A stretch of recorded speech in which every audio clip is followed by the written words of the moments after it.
It's nice to see you. I heard a little bit about your experience at the Capitol, so I'm looking forward to Well, hearing more. we'll talk all you want. I would, Pete, let me introduce you to my good friend Amanda Andrade-Rhoades here. Hi. Can't find it. She's a but. Yeah, Pete, I'm she's like a but. in the corner somewhere. Amanda's gonna Hi, nice to meet join you, us Amanda. today. She's a California transplant. Been here how long you been here? About 3 years now. Nearly 5 years. 5 years. this Wow. week.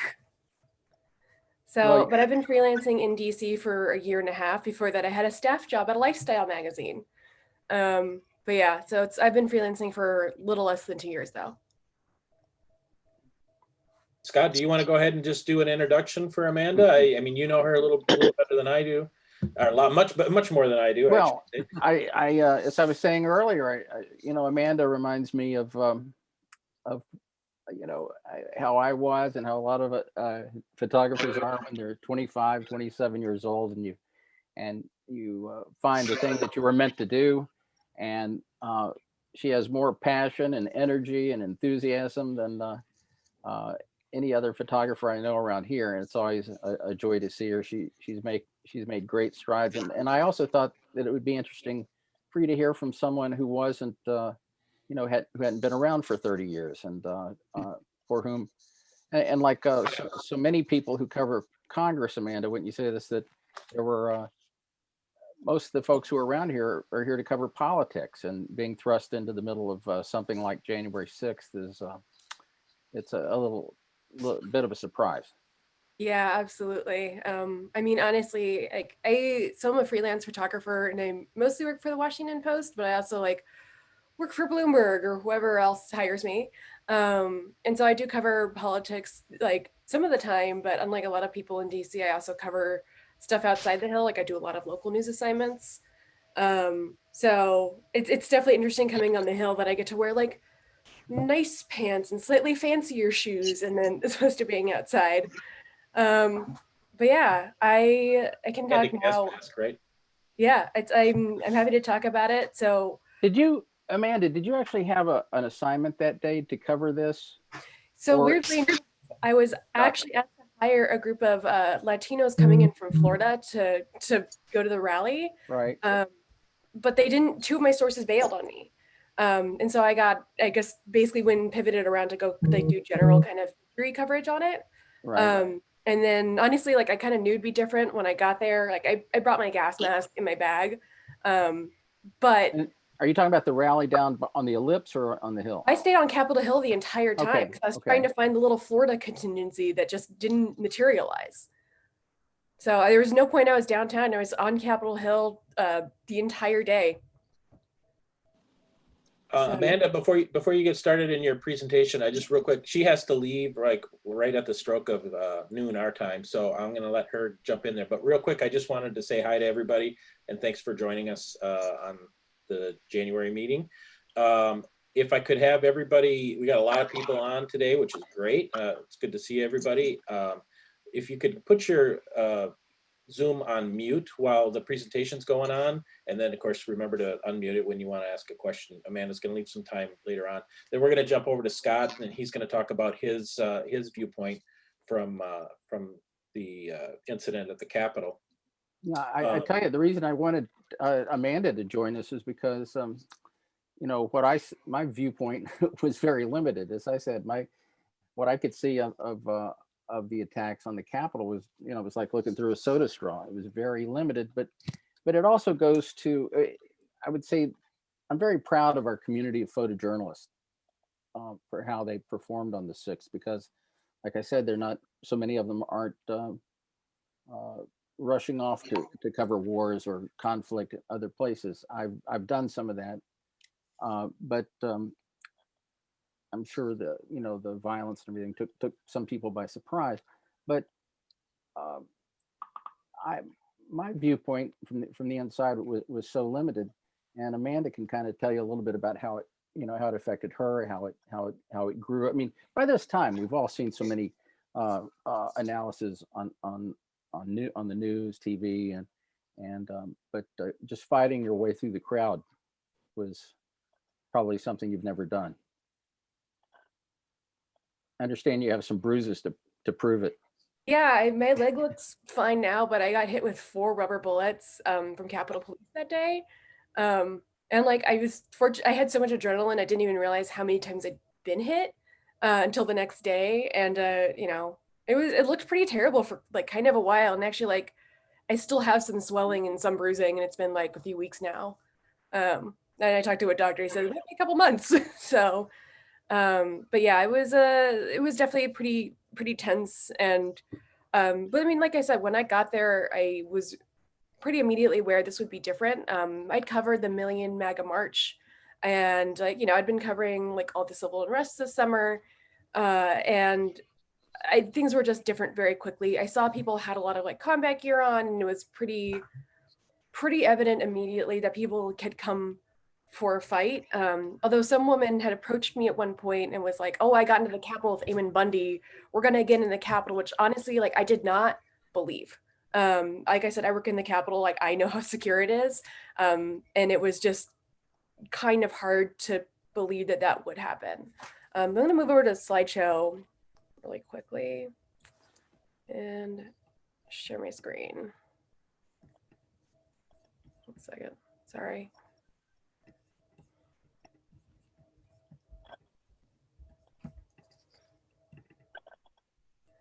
All right. Can you guys all see my screen? Yes, we can. Yes. All right, so I was on one side of the Capitol, the one that does not face the National Mall, and then I saw police running towards the other side, and I checked my email, and I'd heard that people might have been trying to get into the Capitol, but it wasn't verified at that point. So I just moved towards the side of the Capitol that faces the National Mall. And if anyone's worked on Capitol Hill, like I've worked there for a couple of years now, and I've never been able to get to that side of the Capitol. It's typically barricaded off. And I saw pretty quickly that there was going to be a fight over the barriers, and that there were not a lot of police and their backs were to a wall. This is kind of the mood of it. So this is kind of what I was confronted with when I got there. And as you can see, there's like a big gap in the barricades. And that's because protesters, or like what quickly turned into rioters, they were trying to take the barricades from police, disassemble them, and then physically use it to fight, which I kind of saw pretty quickly. I mean, they were really outnumbered. And then I could see even from my vantage point that they had their backs to a wall. And like, not like I know a lot about combat or anything, but I know that's a bad position to be in. So before I go any further, someone actually sent me a video of what was happening, and it's a video where you can see me. So I'm going to show this really quickly so you can get an idea of what it was actually like if you were in the middle of it. So this won't take a full 2 minutes, but.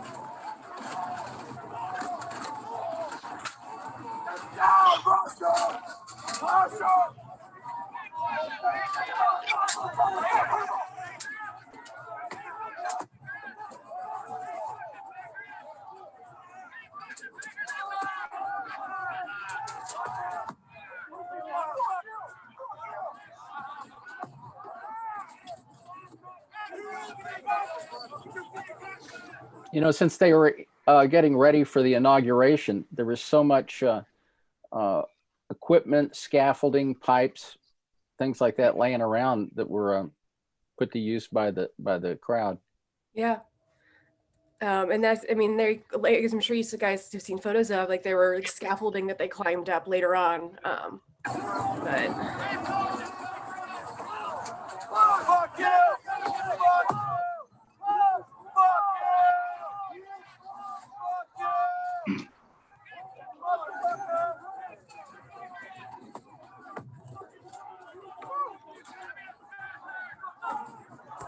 That's me.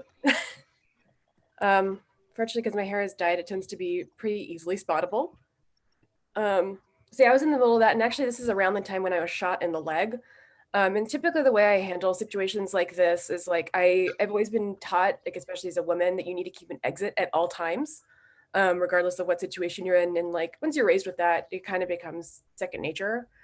So I kept like looking for an exit, and my line of reasoning is that like, there just doesn't like, no one needs to be the person who's in the middle of it. Like once you have your photo, like you should stay around, but you don't need to be in the immediate danger zone.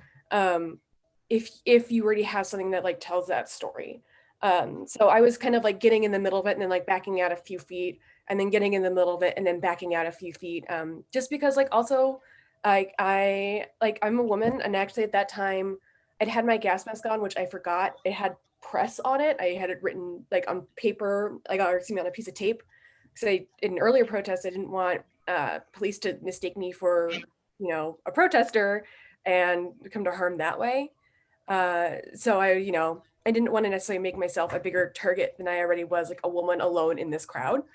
And any photographer alone in this crowd. I mean, this is not far from where that AP photographer was assaulted.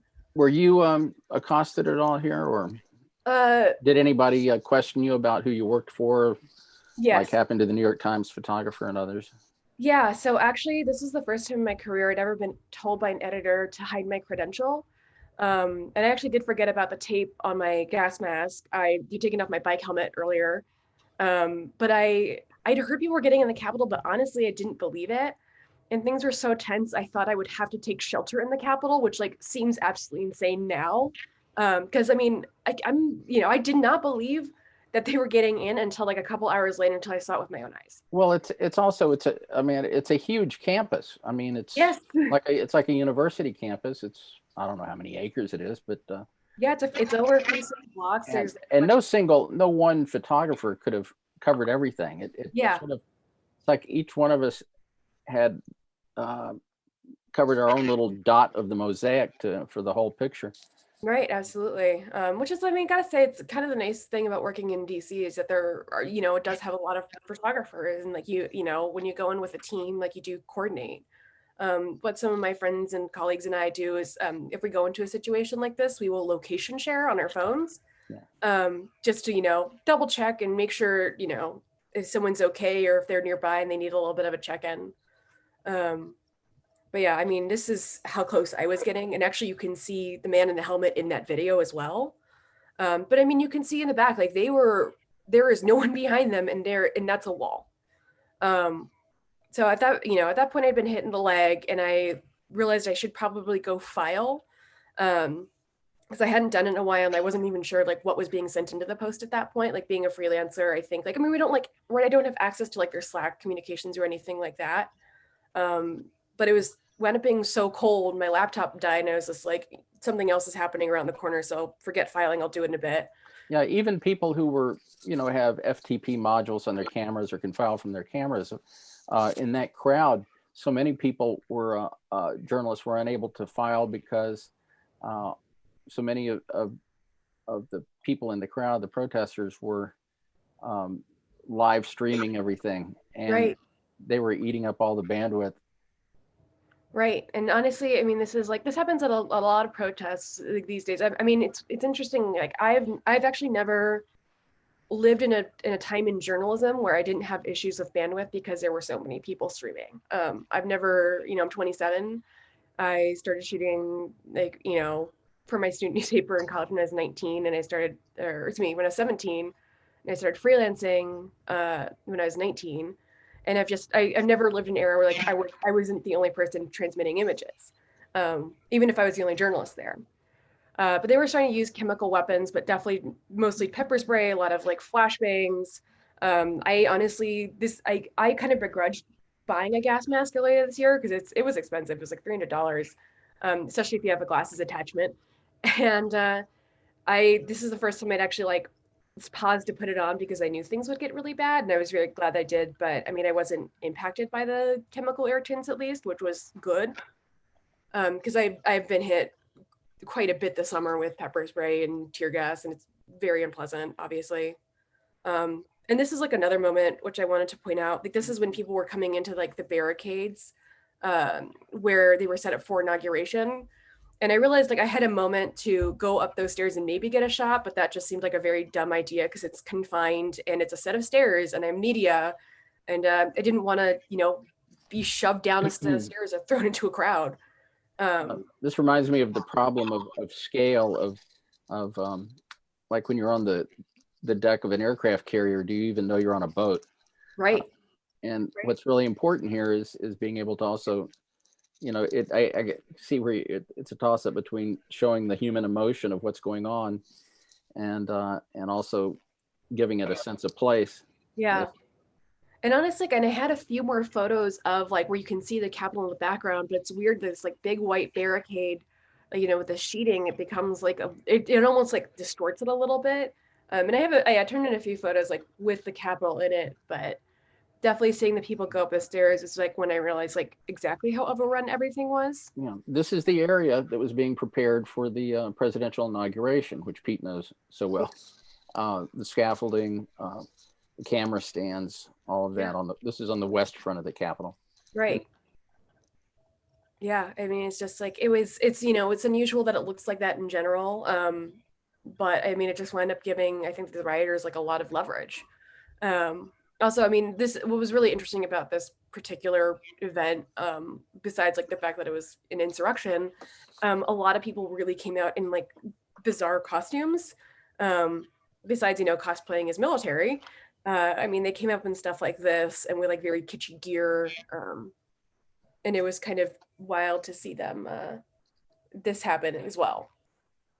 So, but anyways, like going back to the point about like, you know, being in the middle of it and then taking off and then going back in, you know, this is something when I saw like, oh, people were actually getting the Capitol, like the shattered windows. And what was interesting here was that, I mean, I have like 2 cameras on, very generally hard to miss. And I was taking this photo and a guy got into my face and asked me if I was Antifa. And honestly, like I'm used to for things to be hostile towards me as press, but it was pretty exceptional that day. Over the course of the day, I had 3 people threaten to shoot me. And you know, 2 of them were in passing. And honestly, when you're there, like I take it seriously, but like it's an angry person and I'm not going to engage with an angry person. But one man around this particular area came up to me and he says, "I'm coming back tomorrow with a gun and I'm going to shoot you." And I just kind of walked away because I'm like, okay, but like some stuff like that doesn't really sink in until a couple of days later. So, and this is like, again, when I was like, oh no, this is like an actual breach of the Capitol. Remember, like at this point, like I still thought I could possibly go take shelter into the Capitol if I needed to.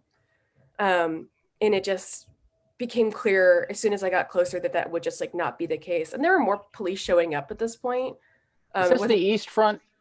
Yeah. This is. So you've made it around to the opposite side of the building by now. Yeah, that takes a while. Yeah, because I pulled away to file, but then my laptop died. And then I'd seen people on the balconies moving towards the east front. And like they were higher up. So I thought they were like breaking into the office's windows there.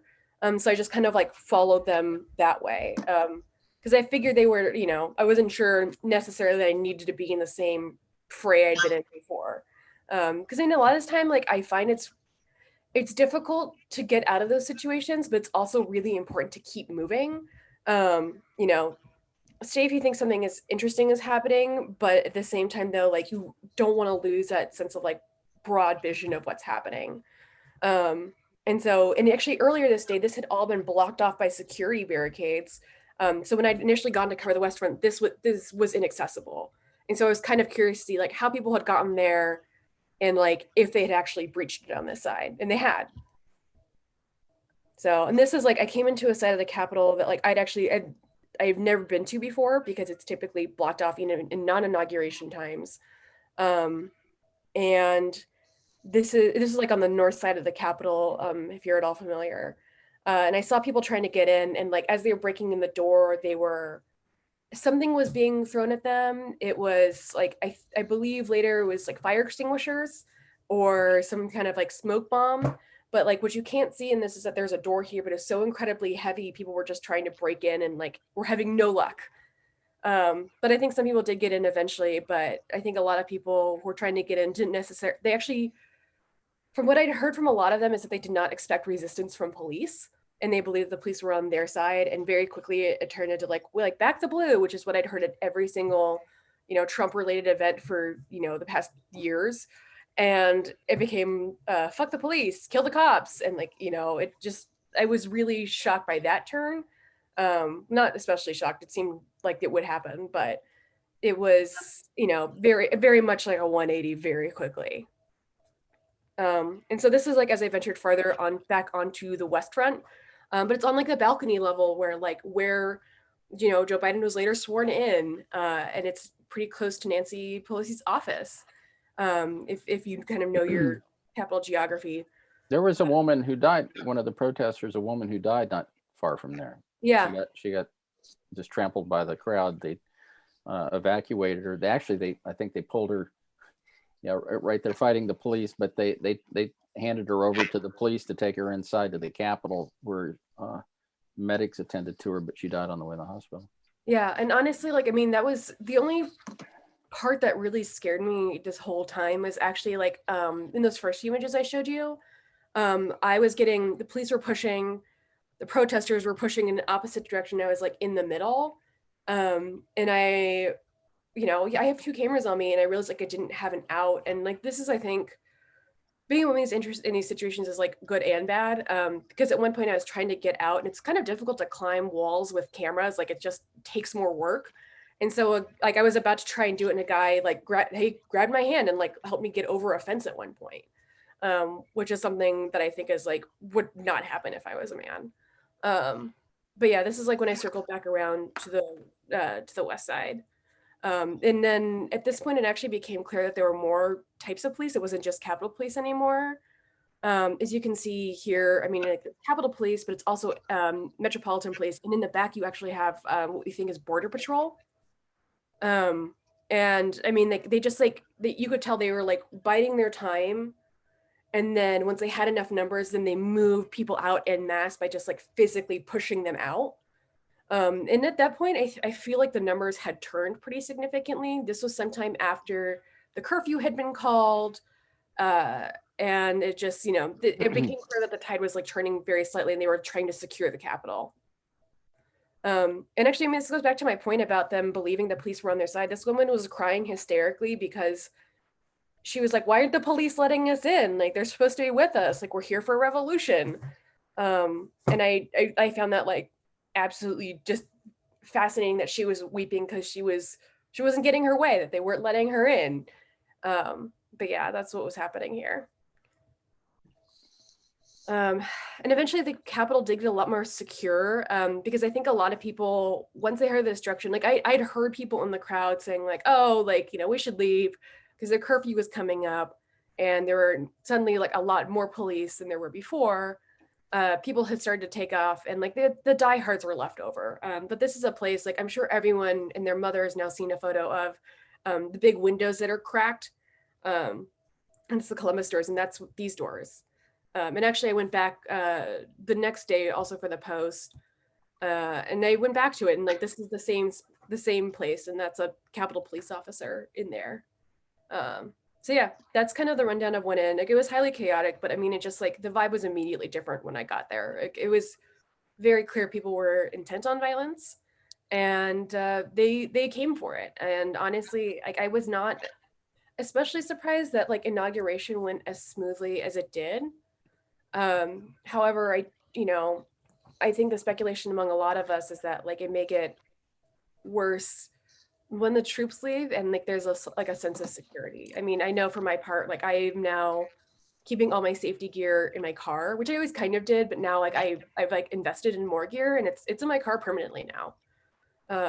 So yeah, that's what I saw on the outside. It was a lot. But if you have me, I'm happy to take them for the next couple of minutes. Amanda, did the crowd get through those big brass doors? I don't know. Scotty may actually be able to answer better. I don't think so, because they have to get in the building. Yeah, they got in the building through other windows, but those ones were double paned. But as another photographer, I think Samuel Coram pointed out, they had bullet holes in them. And you can see he says that the shape of the hole it's from a bullet he'd covered conflict in the past. So I don't think they got through those doors specifically, but I'm not 100% sure. Hey, Amanda, throughout, the coverage was great for the people, especially like us that were in the Midwest, where I am from anyway, to see it. But and it took a lot of courage. One thing I kept wondering though is with the FBI and Homeland Security going after some of these people because of them being in the photographs and video, how much harder that might make it next time, if there is a next time, to cover these events, because it might be getting to be almost like, Iraq and Afghanistan, where journalists are, targeted. And I mean, I think like we were a target to begin with, honestly. Like, I don't know of a single news organization that's willing to cooperate with the police as far as identification. Like, and I don't know any photographers that have been approached. But I do know, I do know that like 8 o'clock the next morning. Yeah. That's the thing. It's just, I think it may be harder in a certain way, but at the same time though, like, I think journalists have always faced threats from like both fronts, both from the authorities and from the people who we're trying to report on. And I think it's just, I don't think it's going to make our situation better, but I don't know how much it's going to make it worse. Amanda, this is Pete. Thank you so much for your work that day. I mean, I just can't imagine being in that situation. And if Gary, if you want to read a harrowing account, read Erin Chef's account of what it was like for her. This is more of a comment. I don't know if you would have a reaction to this. I mean, my sense, having spent, when I was with the Tribune for 9 years, I was on the Hill a lot. And the one sense that I was telling my friends afterwards, after this incident, was I would get lost there all the time. It's not easy to navigate once you step inside the Capitol, to go to the Speaker's office or anybody, to even find the House floor, the Senate floor. It's not easy to find. Was your sense that people knew where they were going? I wasn't inside, but I will say no. And I will, so there's actually no maps of the Capitol for a reason, and it's actually for stuff like this. And like, I became friends with Scotty because I was like secretly following him because he looked like he knew where he was going and I did not. And I've been working on the Hill for like a year and a half now. And like, I still get lost on the odd occasion. I get slightly less lost, but it does happen. But I mean, I think, when we talk about like the footage of like Eugene Goodman, that officer who like led them away from the Senate chambers, I don't think that people who were there fully realized how close they were actually to the chamber itself. And I think, he left the door unguarded, probably recognizing that like, they're not going to figure it out if they didn't already know. So I would imagine that was probably a big part of like how they wound up succeeding in like getting in, but like not really finding anyone. It's probably because they got lost. It's very easy to get lost in there. It's a whole bunch of tunnels. At least the places that they couldn't find were the evacuation rooms that they used for the Speaker and members of Congress and the Vice President. Of course, the Vice President was there because of his constitutional role as being President of the Senate, and he and Speaker Pelosi were there mainly to certify the Electoral College votes. That was supposed to be January 6th. You need to get out of here. I do, unfortunately. You're excused. All right. Well, thank you all very much. And if you have any questions for me later, I mean, like, you can feel free to distribute my email or Instagram. Thank you guys so much. Thank you for having me on. Thank you very much, Amanda. Thank you. I know that Thank you, Washington's a Amanda. busy place. Thank you. Very good. Appreciate your time. Thanks. I'll see you guys later. Bye. See ya. Bye. And now we go to our Listen. person. You can't fool That's me. a hard act to follow. You can't fool me for a minute because I know that 2020 was such a significant news year there in Wisconsin. I mean, I know you had a very full year, and I mean, when it started off with a mass shooting up at where was that, at Molson Coors? And I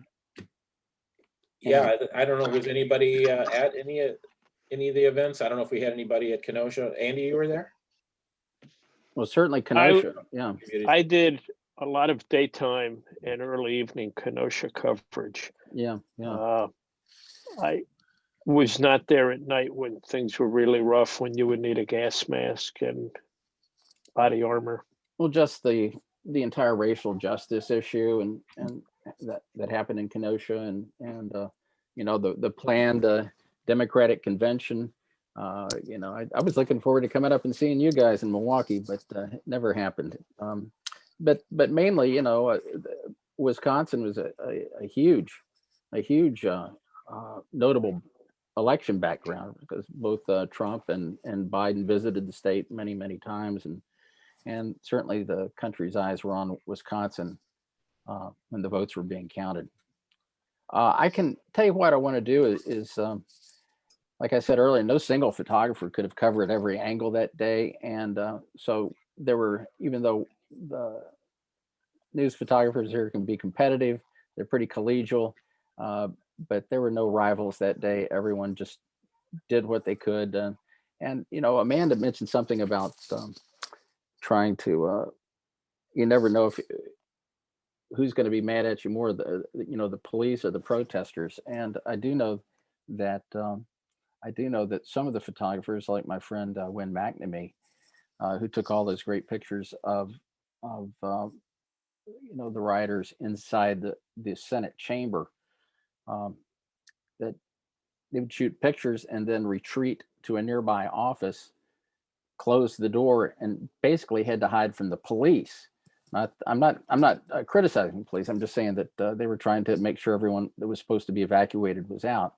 But he couldn't have done his job if just, you know, walking around with his cameras. He had to, you know, take cover.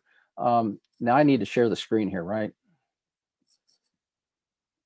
Are you there? Can you guys hear me? Yeah, too many buttons here. Sorry. Yeah, I already made you the host. Okay. So you should be good to go. Yeah, you can share the screen. Okay. Well, basically, what we were there for was to cover the Electoral College, which in itself is usually a pro forma event and doesn't get a whole lot of attention. As apparently everyone in the Midwest knew that there was going to be this rally in Washington, but too many people here sure didn't. And Pete knows about this, is that just getting in to cover something like this in the House chamber is that usually the only time we're in the House chamber is for the State of the Union address, and it took 8-10 hours of lobbying the day before, pissing off the communications people in the speaker's office, and finally was able to they only wanted us in there for like 15 minutes at the top.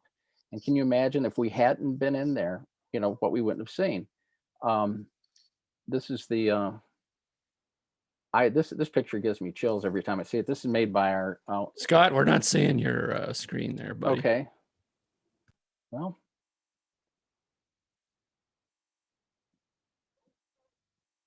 Amanda had a handle on it. Did you see the chamber? Can you see the chamber?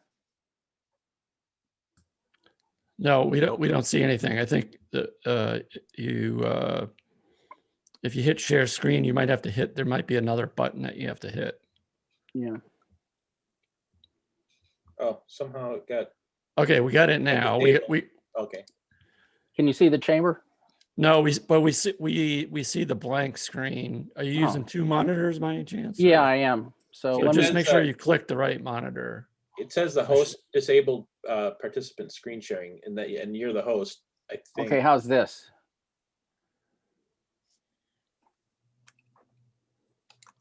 How's that? Is that better? You just see a black screen. Well, son of a bitch. So my guess is you might have it set on the wrong monitor. There should be a button that says which monitor you want to share. Got no idea. Stand by here just 1 second. Let's see.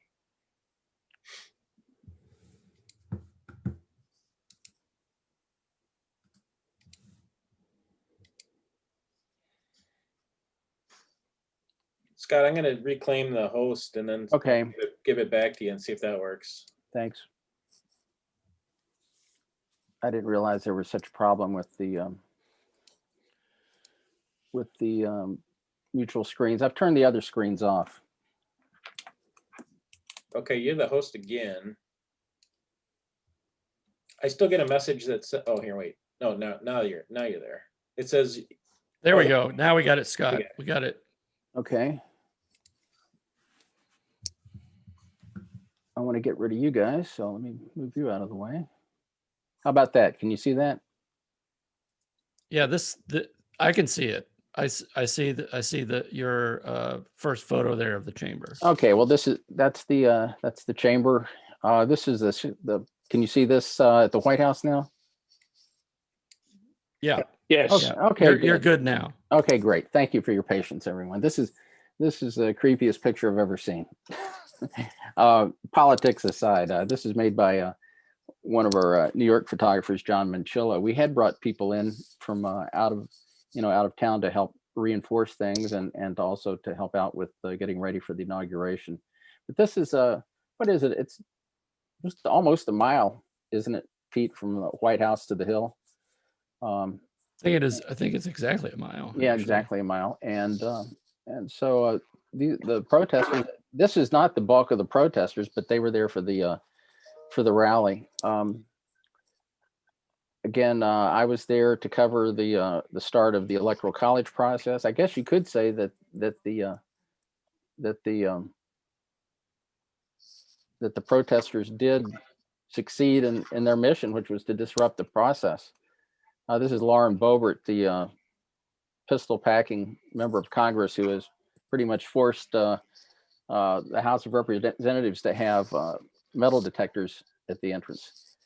I was talking earlier about having a sense of scale. This Jose Luis Magana shot this picture. This was probably used as much or more than anything that I saw. These people knew what they were doing when they got there. Here's another one of those sense of scale pictures. I know that fortunately, of course, we had several people to try and cover it. So inside, outside, up close. And the structure right in the very middle here with the scaffolding, that's the center camera stand that we used for the inauguration. A couple of days later, the architect of the Capitol had to come out and make sure that all of that the structural integrity of everything still existed. This is John Manchilla's again. Man. I know so much of, you've already seen so much of coverage of things, and especially from the viewpoint of the protesters themselves. But if there was any doubt that being labeled part of the press was a hazard, here's one of them. This is the AP television setup, had a setup out on the grounds of the Capitol, and they were overrun.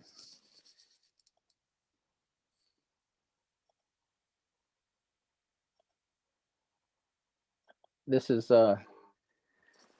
right outside the Senate chamber. These are the people that Officer Eugene Goodman had led up the stairs, and there was a wall of Capitol Police officers waiting for him.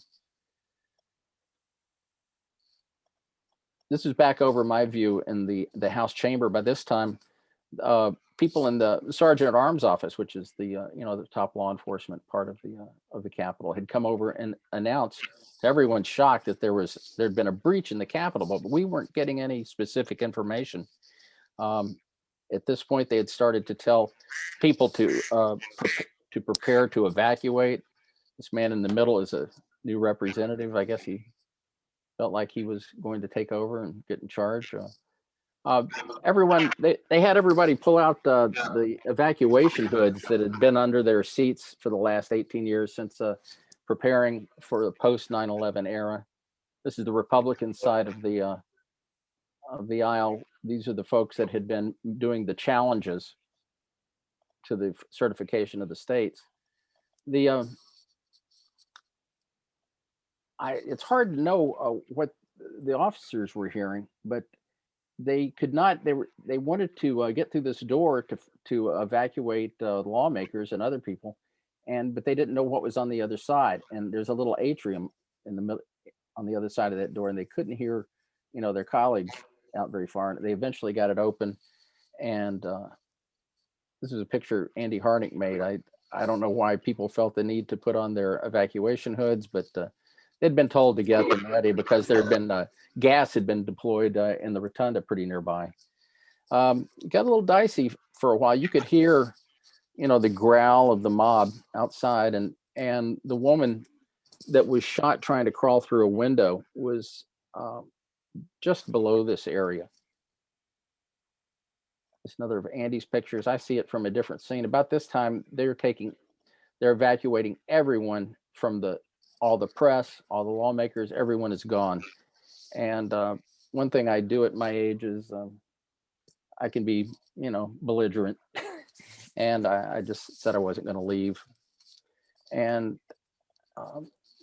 there's a few frames that I made. And one thing I was conscious, this is a special agent, one of the protective agents evacuating a member.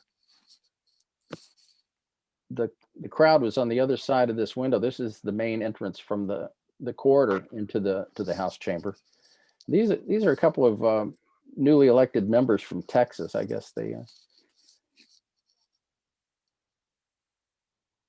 was just this small window through the broken glass where you could where they were facing off with each other. And I heard that they were told to use restraint, but I don't think these guys knew what was on the other side of the door. I really don't. The man in the blue shirt is actually trying to talk him down, talk to the guy on the other side of the window. And I mean, it got down to where they were poking at each other with poles and sticks through the window. After the crowd withdrew, by this time they're starting to get some tactical agents in there. I had stayed in the chamber for a while because I'm not, so one thing about evacuating, you got to know if you're going to be evacuating to someplace even better or safer. I thought I would take some pictures of everything that was left over. There's the speaker's gavel over on the left. And so the mob really did succeed in disrupting the process. But by this time, there were tactical agents from all the surrounding federal agencies coming in, ATF, CAT team from the White House, from Secret Service, more Metro people. Even after all of this, some of the politicians who had been there to disrupt it and to challenge the certification, Pelosi said that they were going to come back in at 8 or 8:30 and try and do it over again, get back to it right away. Josh Hawley of Missouri came back feeling perfectly empowered to challenge it again. And this is the end of the certification, where Pence accepts the final results. A long day there. That's the other side of the window. Yeah, man. Yeah, Scott, did the death toll surprise you? It seemed very, very low to me from issues I've covered around the world that only 5 people died. What was your take on that? I'm surprised that it wasn't worse. More times people die from just getting trampled. Sometimes people ask me, well, how do you prepare? What equipment do you use to cover a riot or something like that? I said, it's less about having a gas mask or body armor as it is about, for God's sakes, make sure your shoes are tied, because, I'm serious. Things like that, it's how you get hurt. There's my friend Jose Luis picture looking good up there on the top. I would say, I know some of my pictures from inside, although not as dramatic, got out right away, because remember we were talking about the transmission problems earlier with the signals. I was transmitting as soon as I shot something. I was already set up to transmit from the camera, and I could do that right away. And I wasn't waiting because, one, I figured either my cameras are going to get smashed by a mob, or the law enforcement might confiscate the disc. So go ahead and take them. I've already sent everything. And that door, that window in the entrance to the rotunda was still cracked like that when Joe Biden arrived to be inaugurated the next day. I mean, on the 20th. So I was happy to share that report with from some of my other AP colleagues who saw more than I did. I can only show you what I saw, and I'll be happy to take any questions you got. Hey, Scott, it's Pete. I got to ask you, what were you thinking when you were inside the chamber and you saw the Capitol Police draw their weapons? Well, Pete, I'm not trying to make more out of this than there is, but I don't, we've been friends a long time, but you might not. I used to do a lot of conflict coverage back in the 70s, 80s, early 90s.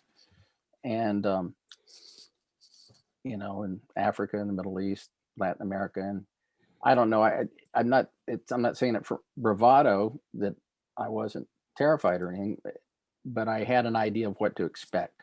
So I thought that if the crowd did burst in, that it would be something that we didn't want to miss. And that was the main reason I was staying there. I just told them that we were just going to stay and report it. When the guns came out, look, we're around guns all the time. It's we see a lot of the security preparations that the people in the public never see. So it's not unusual for us to see the guys with the long guns, or we're just around them all the time. So it didn't shock me, but it was a little surprising. I mean, did you think that this was going to lead to a bloodbath? I mean, was your sense that it was under control? No, I had no idea. No, Yeah. we were in the dark, totally in the dark. And I think the officers were a little in the dark. I don't mean that as an unwarranted criticism. I just mean that they couldn't even talk to the guys who, their own people who were on the other side of the door. Just, the very fact that the very fact that the Capitol had been breached seemed inconceivable. I mean, we see a lot of big crowds here, but it's never gotten out of hand like that. I mean, I couldn't get in the Capitol sometimes, even if I had the right credentials. Well, true that.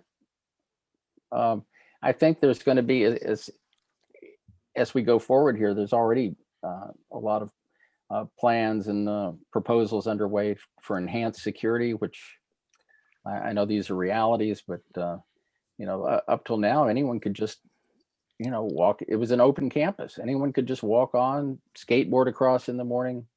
You didn't need a permit or a pass, or you didn't have to go through a metal detector to walk right up to the steps of the Capitol. I'm sure that's going to change. But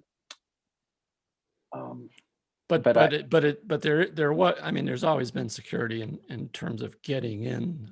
Getting in. Yeah.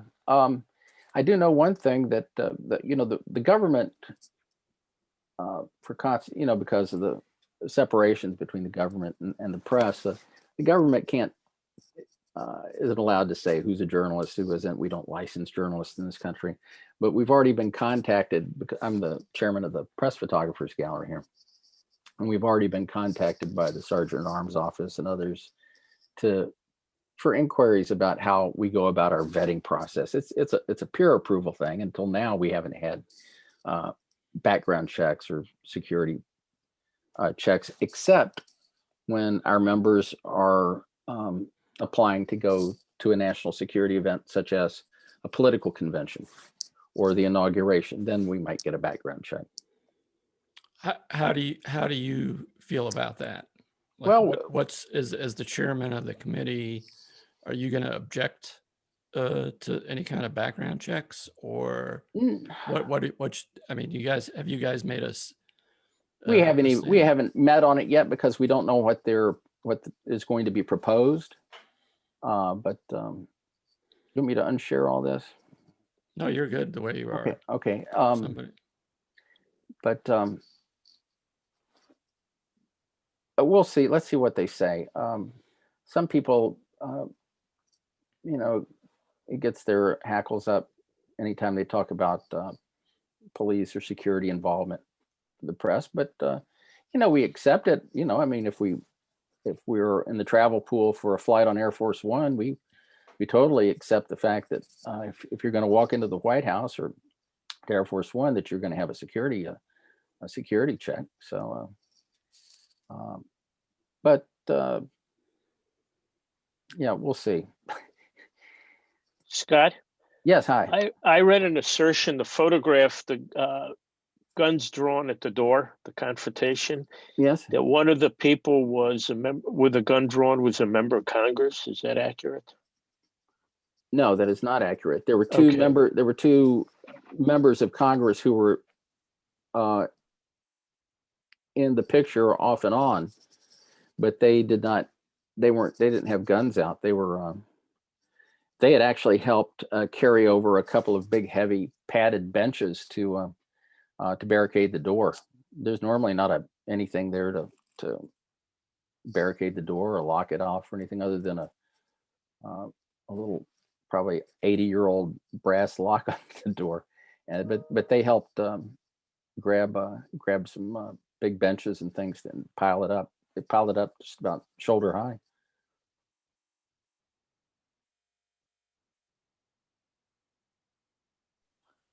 Got a question for you, Scott. Could you hear, you were inside the chambers, could you hear outside the commotion? Was it loud enough to? It was certainly loud enough after the members of Congress had evacuated. I could hear the officers who were on the door. I could hear them talking to each other as they tried to talk down the guy who was on the other side of the glass, because there were scores of people on the other side of the glass, and he was trying to de-escalate it there. I think this was a new congressman from Texas who had some law enforcement background. It was a growl. It was really just a low growl. You could hear some commotion. You could hear pipes, dropping. The crack of a pistol's pretty sharp. I thought I'd heard it a couple of times, but from behind me, I think later I found out that it was when the rioters were trying to get into the speaker's lobby just below me.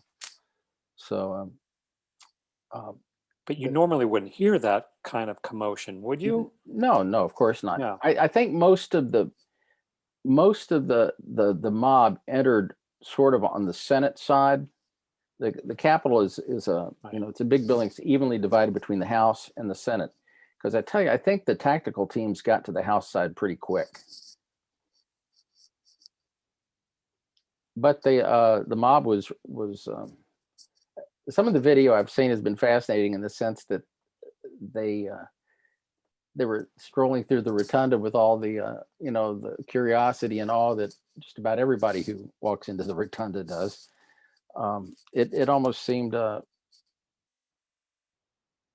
almost seemed playful for some of them, but it was serious. People were like we said, people were dying, and the firepower with the people who escorted the vice president. I mean, if the law enforcement there had not used a lot of restraint, there could have been a lot of death that day.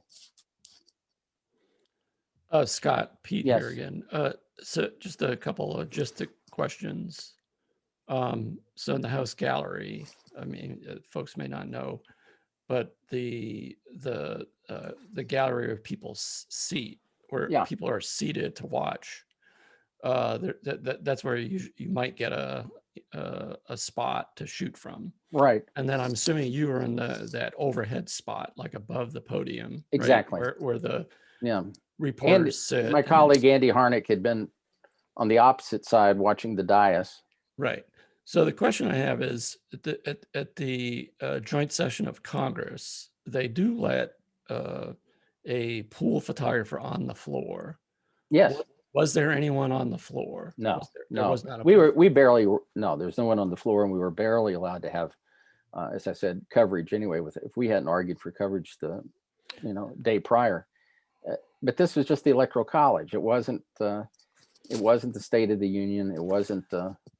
No, but I have to say, Scott, though, in 2001, there was never an issue with photographers being in the room when they counted the ballots. This is after the Gore Bush. Right. So I'm Yeah, surprised that was a problem. Exactly, because Vice President Al Gore had to certify and read himself the result that he had lost. That he had lost. That's very good. I don't recall covering it then, but you're right. But again, the coverage, the press galleries, the various media, whether you're a print reporter, still photographer, radio, TV, they have their individual offices that we call them press galleries. The press galleries are in the House are governed by the Speaker of the House. In the Senate, they're governed by the Sergeant at Arms. So normally the only time, and for some reason, we had some arguments with the, or some negotiations with the communications folks in Speaker Pelosi's office, who only wanted us in there for 15 minutes. And I had negotiated first to at least be over, to stay over in the press gallery, which faces the audience. That's where I wanted to be anyway, because from a news standpoint, I wanted to be able to see the lawmakers who were making the challenges to the certification.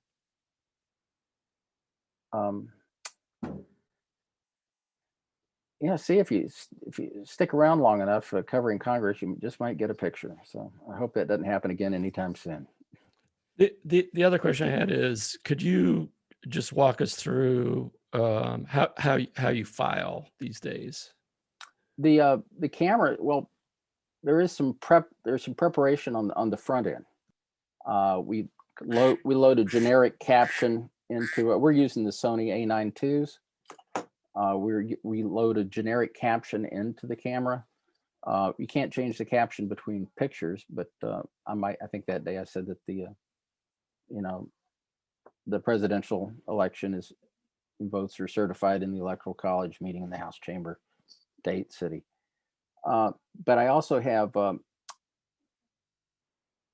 preloaded the FTP address numbers for our servers, for the AP servers. I have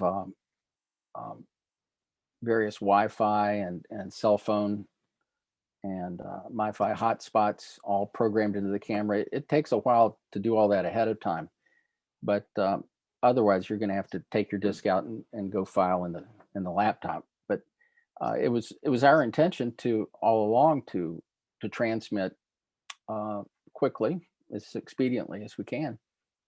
And when the action started there in the House chamber, all you got to do is push the button. The Wi-Fi is pretty hot in the chamber. So far, it had not been compromised by the throngs of Facebook Live protesters. Just to be even more specific. Yeah. Are you transmitting every frame, or are you editing as you go, kind of? Yeah, well, at 20 frames a second, you wouldn't. You could keep an editor busy, and we do try to be, conscientious that there's somebody on the other end, the photo editor, AP photo editor, who has to, we're pitching, they're catching, and we almost are always very conscientious of not over filing, but I would say from my position, again, not knowing how much longer I had before everything was shut down, I filed more than I normally would. And so at least it was in the hands of the AP members, within 5 minutes. As soon as I push the button, it's transmitted in about 10 seconds. It gets to the AP server right away, and they weren't they were pushing the button and sending it out to the AP network. So technology put to good use. And the cameras we lost the I'd taken I'd taken a zoom in there, 200 to 600, not because I really needed it. You can get by with 70 to 200 in the chamber, but I wanted to be able to see members during the challenges, huddling in the corner, or just some close-ups of them when they made their challenge to the Electoral College. And because we also have a lot of new congressmen who just started. Well, it started off with a lot more light and the lights went way down. And so I think most of my exposures were around a 60 at 5.6, at least when I was using the long zoom. Kind of a technical question. When you transmit, is that a full frame or is it a? Yeah, it's a full frame JPEG. Right. Obviously JPEG. Yeah. Yeah, they're about 10, 12 megabytes compressed. Right. Okay. It could take a while if you're going over your cell phone, but the Wi-Fi in the Capitol is very hot. I also have a small dedicated Verizon, hotspot card, and so we use those all the time. There are some weeks I go all week without putting anything in my laptop. The light up here can be pretty, technically speaking, can be pretty dreadful in terms of trying to maintain your, proper, white balance and color correction, because, you walk, it's an old building, you walk 10 feet and the color temperature changes, 5 times. And so I shoot raw up here a lot. But if it's generally a big event that we're waiting for, such as the inauguration, State of the Union, something like that, it's generally, there's generally TV lights on it. So you don't need the, as long as the light's even, you can get a great JPEG out of it.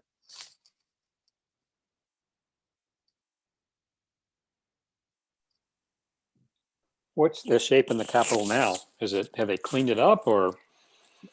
I got to tell you, the sergeant at arms, while I was still in the balcony, the sergeant at arms came in with, besides the bomb squad, because I guess they'd been finding pipe bombs and such around, they came in to search the chamber. But they brought somebody in from the architect of the Capitol's office, and they said, we want to get this place cleaned up right now. Now, there hadn't been any damage really in the House chamber. I mean, it was littered with, papers and the refuse from opening the escape hoods and all of that. But there wasn't really any damage in there. But the hallways, the corridors, the entire corridor on this first and second floor of the Capitol was, there didn't seem to be a lot of willful, wanton damage to the paintings or the walls or anything like that. But there was, people had gotten their hands on fire extinguishers. Plus, there'd been probably some flashbangs and some tear gas in there. But, the modern fire extinguishers that use the powder, that powder, it's a very, very fine, baby fine talcum powder like substance.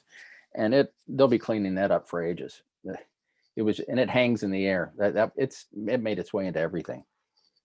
But then, and of course, the broken glass. They got it put together pretty quick. I think the leadership felt that they wanted to, show that the attack wasn't going to stop them from doing what they came to do that day. Scott, does the AP or does anybody have policies about if any agency is looking for your images, or is that pretty much history where they might want to ask to see so that they could better identify some of the? You're talking about law enforcement? Right. Yeah. I got a call from the FBI about by 9 o'clock the next morning, and they're pros.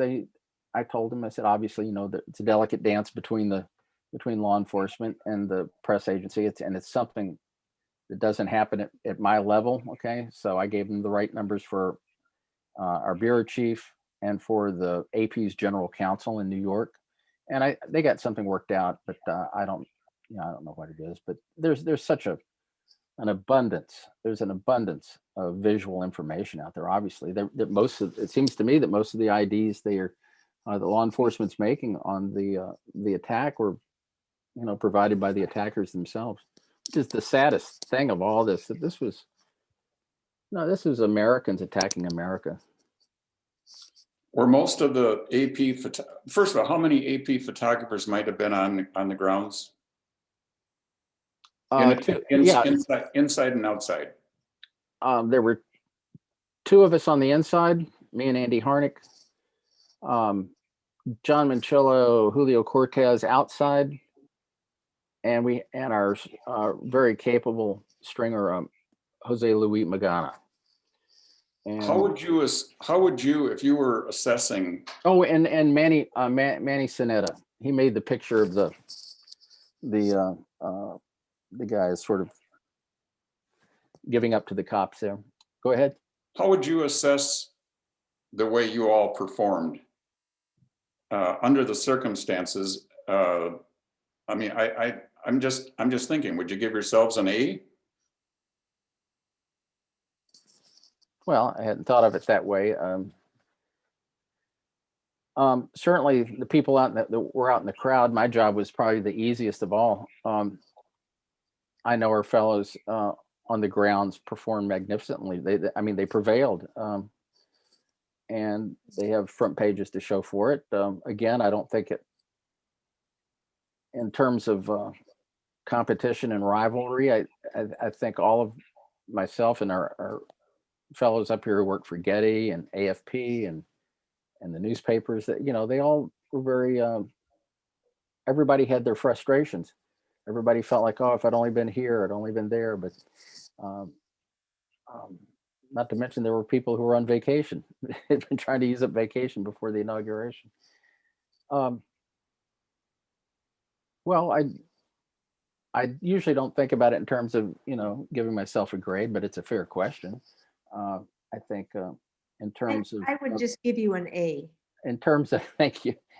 Maybe an A plus. And in terms of prevailing by persisting in order to just even stay to see what I'm just speaking for myself,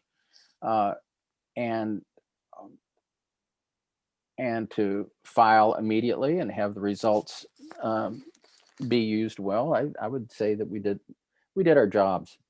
So if management, AP bureau chief, or whoever it is that's in charge for the next time around, will you guys all be, guys and gals, be dressed differently? Are you going to have different protective gear? I mean, oh, they're always, Joe, they're always very conscientious about that. We have, over the years, we've had, for people who might be covering protests or even going overseas for conflicts, they've had special training set up. I mean, I went through some training about 20 years ago with a group of Royal Marine Commandos someplace. They teach you about how to handle yourself if you're taken hostage, things like that.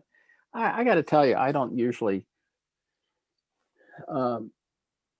get all geared up to go out in a crowd like that. Again, my main thing would be, if I have any kind of protection at all, I probably wouldn't be weighing myself down with ballistic vest or something like that, but I would be very conscientious of things like eye protection, head protection, maybe something minimalist like a bike helmet. Gloves are good, knee pads, but keep as much of it under your clothing as you can. I mean, I don't ever think it's a good idea to look like you're looking for trouble. I mean, I've always got, never know. I've always got a pair of goggles around. We have these things, this stuff. It's called Sudicon. It's like a towelette with it'll clean tear gas powder off of your face, that sort of thing. It shouldn't be routine, but it is. So yeah, the company is very great about prepared. In fact, I would say that since January 6th, I've received many emails, outreach from our managers about were you traumatized, long-term effects, that sort of thing. I'm older. I've been exposed to these high energy situations over the years anyway, throughout my career. So maybe I had a better idea of what to expect, but the best thing about it is I'm able to help other people there are people who are still shaken up by it. Like you mentioned, Pete, Aaron Schaff from the New York Times. she was treated horribly, horribly. And I know I'm not trying to talk about her out of school, but we, you know, I talked to her the next morning, and you know, she was quite. It affected her, but she did what she does, which is she, you know, got back on the horse and came back in, and she does brilliant work. She does brilliant work. So yeah, I think we're prepared, and we also bring the other way that we're prepared is we bring people in. If we are expecting problems, we bring in people from other AP offices or who have that skill set. So yeah, we're prepared for that. Just as an observer of still photography, I think all you guys did and gals did a fabulous job. And what was interesting to me is that there were so many great pictures, but from so many different photographers. Yeah, it took everybody. Took everybody. You know, and I think everybody that was there did just an admirable job. Thank you, Pete. I'm happy to hear you say that. Yeah, because I think everybody did their job, and we were really in the dark. And I hope this doesn't become normal. They were not only used by Front Page, they were on the nightly news. I mean, there was no video. I don't think there was much video in the chamber there where you were at, was there? No, the video is all the video that you see from the Senate and from the House is controlled by the government. Those are not, you may see it on C-SPAN, but it's not a C-SPAN camera. It's a government signal that's sent to C-SPAN, and I'm not saying that the government's inherently evil. I don't mean it that way, but it is limited. There is no what you see is controlled, supervised. Be interesting to know if the cameras were left on. That'd be interesting. I think we'll find out. We'll see. Eventually. It's great to talk to everybody. Anybody got any other questions? Yeah, I have a question, Scott. Were you surprised that the Senate was able to resume its work and complete its task that same evening? I was, you know, I'll tell you what, I knew that there'd be a lot of, it was very symbolic of the determination of the lawmakers to come back and finish the Electoral College certification. Otherwise, I do think in the long run, they may have felt a little defeated. It was certainly, the rioters certainly succeeded in disrupting the process. But I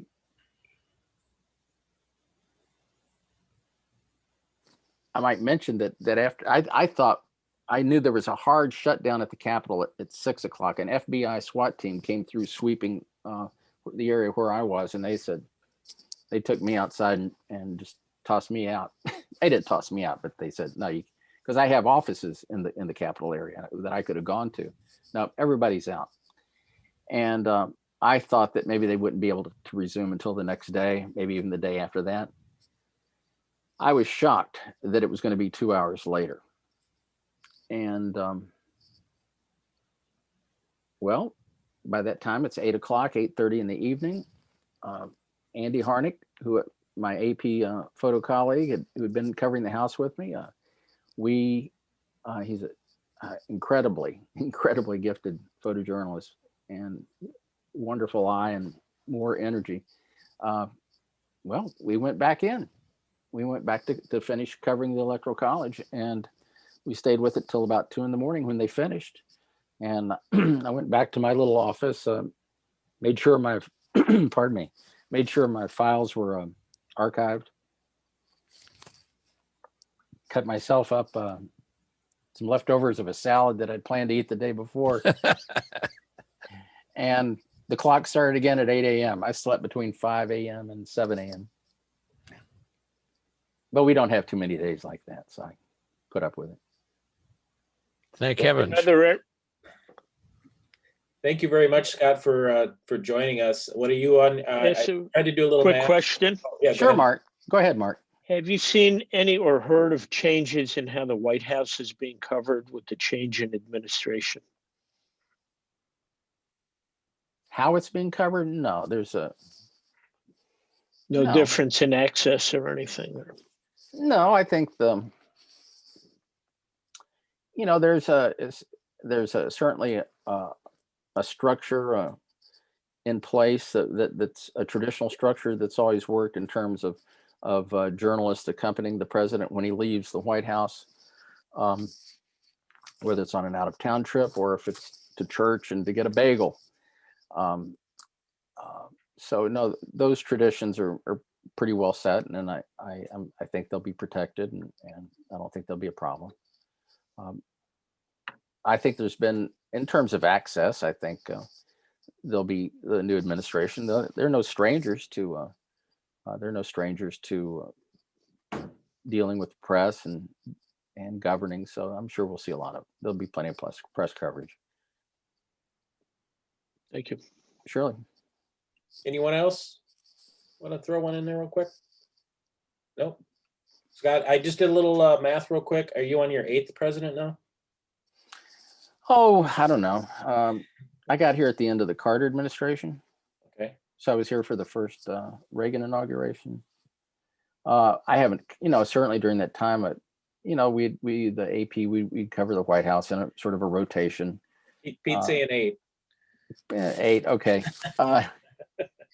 I used to get pulled away a lot to do other things, but I covered President Obama the first 3 or 4 years, I guess, and then I've been on Capitol Hill for about 10 years.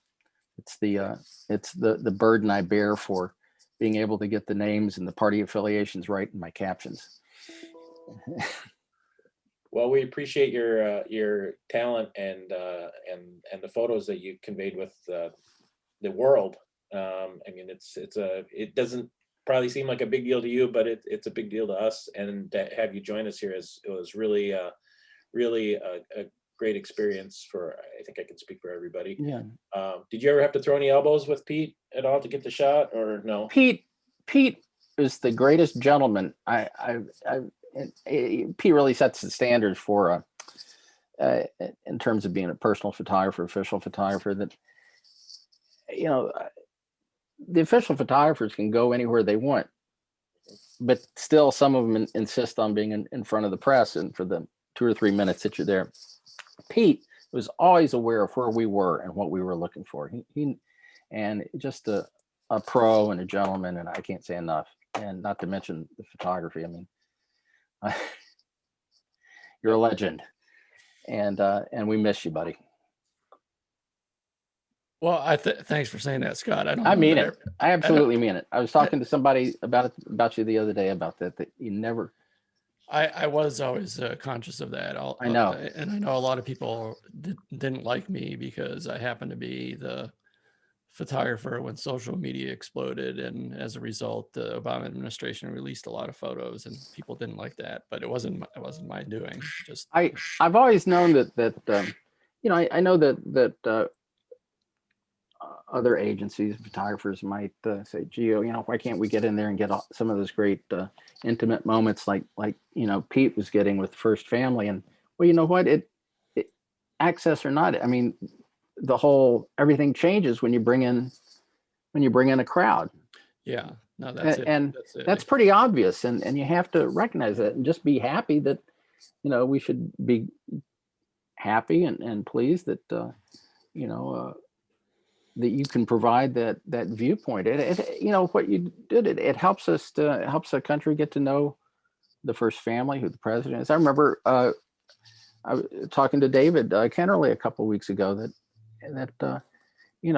when Gerald Ford took over, that very few people in the country he'd never really been on the national stage much. They didn't know him, and David's pictures helped the country get to know not just Gerald Ford, but Betty Ford, and the quiet moments, the intimate moments, and so that it's an important job. I think what you say is right, and there is a distinction between one photographer being in the room versus a pool of 6. It's hard to get intimate moments. You can't question it. It's unquestioned. I mean, it's common sense. I mean, and one thing that that I argued with both David and Santiago is why don't you guys get together and every once in a while say, okay, we'll do a pool of one. And if you did a pool of one, I think there would be instances where you could get some pictures like that. But your bosses never wanted to do that. It was like, no, it has to be all of us. Well, yeah. Well, the air of enthusiasm. Which, by the way, worked really well in the Trump administration because that he liked that whole reality show thing, right? I mean, Yeah. and so from what I hear, the photographers were pretty happy during the Trump administration. I haven't been there. Yeah. You're probably a better man for it. Even though I'm not comparing myself to, you're being an official photographer for the president, but since I cover Congress every day, I'm a familiar face, and people, the lawmakers, the officers, the protective details, they know me, they trust me, they know I'm not going to break bad or cause a problem. In fact, when the press was being evacuated along with everyone else from the House chamber, it just took, they were eager to get me out of there. But there was one special agent with the protection detail who was down there on the door with his gun out. And he says, Scotty's okay. And that's only because you're a familiar face, or at least you've never screwed him before. No, So I think it makes a difference having somebody like you on the Hill, especially when you're representing the AP, because people know, okay, if you're with the AP, everybody is going to get your photos, essentially. I mean, not everybody, but just about everybody. That's a huge thing for you to have in your back pocket, to be the guy with the AP that everybody knows. It's huge. I look forward to coming to work. I think I'll be 70 this year, so I'm not quite ready to come to Wisconsin and go ice fishing, but after helping judge a contest a few years ago, I do know the difference between a sturgeon and a walleye now, and but I will when I do retire, it may take a little adjustment, but we'll have you come visit during the summer. You can have some cheese curds and beer. How's that? I appreciate it. I'd like to do that. For those of you that don't know, Scott just celebrated his 40th anniversary with AP. Is that right? With the AP. Yeah, that's amazing. It's been a good ride. I will. Aren't we lucky? We've gotten to do something we enjoyed for a living, huh? Absolutely. I will put a link to some photos that Scott has done in his page and stuff, and when I send out the link for the video, if anybody wants to watch the video again. Scott, thanks again for joining us. It's been a pleasure meeting you. Thank you. And Amanda. Yeah, and Amanda too as well. Absolutely. Thank you very much. And you're welcome to stick around. We're just going to chat a little bit more, but if you need to take off, I totally understand. That's fine. I'll stick for about 5 minutes, and then I do have to be someplace at 2:15. Okay, good. Fair enough. I just wanted to let everybody know, thanks for joining us. We had the recording is going to be out. I'll send out another email. Sorry about the extra emails that came out. The next meeting will be on the 26th of February, hopefully. And hopefully won't be quite as much news to cover between now and then, although these days you never know what's going to happen. You guys are welcome to stick around. Norm, did you want to introduce, we have a new person here with us as well. Did you want to introduce him? Sure. Well, we might have two new people. I'm not sure. Denny Connor from Madison was hoping to join us today, and I'm not sure if he's still on, but I'm here. Okay, good to hear from you, Denny. Denny came to Madison from Iowa to be the UPI photo guy in Madison, and when the UPI in their infinite wisdom chose to close the photo office in Madison, Denny was offered an opportunity to move to Detroit, and very wisely he said, no thanks.